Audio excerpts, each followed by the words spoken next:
A quite brief history of Romania, part 2. I hope you liked the first video.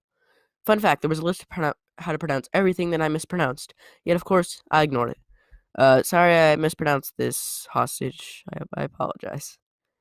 Again, not an actual hostage, just pointing that out.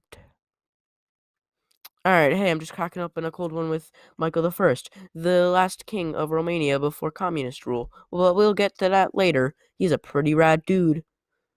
Yeah. You know we're like the dream team, right? Yeah, I think it's like a known fact. Like me, Michael the First of Romania, the glorious, the man, the myth, the legend, and hostage. We're all just buddies. All right, now let's just start out where we left off last video. After independence, we're gonna skim over this part because this is brief, but including being harsh towards the Romanian Jewish population in many ways. Romanian Jewish people had very little rights. Yet this would only be a bad start to a great Romanian state. 1913. In 1913, the Romanians participated in the Second Balkan War and the Treaty of Bucharest. They got southern Dobruja from from Bulgaria. Okay, I'm going to skim over this part too because we have a World War I series you can watch. In 1916, Romania joined the war on the Entente side and had horrible timing. Before promptly having all of what was Wallachia fall under Central Power control, they signed an armistice and had Wallachia annexed into Bulgaria and Austria-Hungary. When the war ended, they got all that land back, part of Bulgaria, and land from Russia.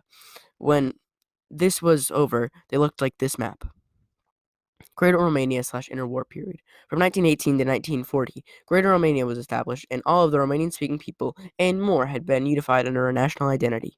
The oil industry in the south was expanded and exploited more. Because of this, the Romanian economy increased, more cities were built, and Romania joined the Little Entente. Many beautiful works of architecture were constructed, and there was truly no threats to Romania. Boy, was that going to change. Oh no, it's the great powers of Europe wanting to exploit Romania for their own gain. World War II. The war kicks off in 1939, my bad, and Romania declares neutrality, and even lets other countries take some land in order to maintain peace. But in 1940, Romania joins the war on the Axis because they were threatened by the Soviet Union. Romania and World War II. I'm going to skim over because we hope to make a World War II series later. They helped in the invasion of the Soviet Union, that didn't go too well. Romania was occupied by Soviet forces by the end of the war and became part of the Eastern Bloc. All right, so here's the Eastern Bloc, and they were like pretty much puppets of the Soviet Union. And look, there's Romania right there, puppet of the Soviet Union. All right, in 1947, the first communist leader came to power after being occupied by the Soviets. The day he came to power, not they day, Georgiu Dej, the general secretary of the Romanian Communist Party, forced Michael I to abdicate. He was the king. Communist rule started, so did the Sovram agreements, which made Soviet Romanian companies that made so that Romania's resources were being stolen by the Soviets. I'm sad now. Oh no, it's a cerebral hemorrhage. Okay, Stalin. So Stalin is dead. In 1953, Stalin died. Stalin was a cruel leader who killed lots of people and suppressed the occupied states, including Romania. He was the leader of the Soviet Union. But now that the Italian mustache wannabe is dead, people are somewhat kind, maybe a little bit free, and Romania can do more stuff by itself. Here is his dead corpse. So now this corn lover can come to power. But only a few things had to happen for that to happen.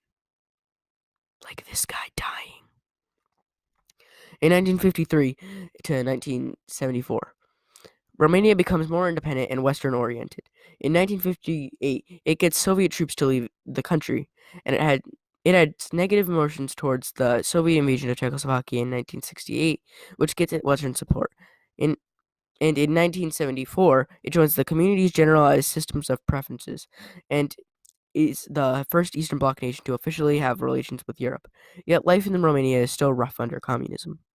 This lad, Nicolae Ceausescu, took power in 1974, yet he ruled the Communist Party since 1965.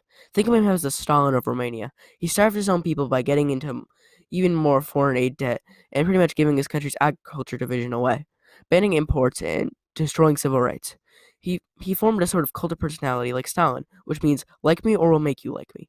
Human rights abuses, including having doctors perform sadistic acts on psychiatric patients, and the murder of over 60,000 people. The rest of the people were either repressed insanely or were luckily in part of the government. Well, it should have been lucky. Sorry. And just here's some regime pictures like that. Here's he is with the Emperor of Japan, weirdly. Here he is with all these people like, yeah, you exist. Here he is looking like Stalin. And here he is with Nixon. And here he is with Carter. The Romanian Revolution of 1989. So this is like the end of like Soviet rules. In 1989, a series of violent revolts in Romania set the government to leave the Eastern Bloc, and it was the last nation to declare independence from the Soviet sphere of influence. From 1977 to 1981, Romania's national debt increased from 3 billion USD to 10 billion USD. The Stalin of Romania was executed, and a democratic government takes power. 1991 rolls around, and the Soviet Union is dead, and the Eastern Bloc dissolves. At the end of the Cold War, Romania developed closer ties with Western Europe and eventually joining NATO in 2004. The country applied in June 1993 for membership in the EU and became an associated state of the EU in 1995, and a seeding country in 2004, and a legit member on the 1st of January 2007. During the 2000s, Romania enjoyed one of the highest economic growth rates in Europe, and has been referred at times as the Tiger of Eastern Europe. However, Romania's development suffered a major setback during the late 2000s, recessions leading to a large gross domestic product contraction and a budget deficit in 2009. This led to Romania borrowing from the International Monetary Fund, and the worsening economic conditions led to unhappiness and triggered a political crisis in 2012. On the 5th of December 2007, Michael I, that king from the 40s and 30s and such, died. How'd you like that video, Michael the First? What, you didn't like it? What the heck? All right, you know what? That's not very nice of you. Come on. Eh. Oh wait, no, Michael the First, come back. Hostage, go get him. Pew.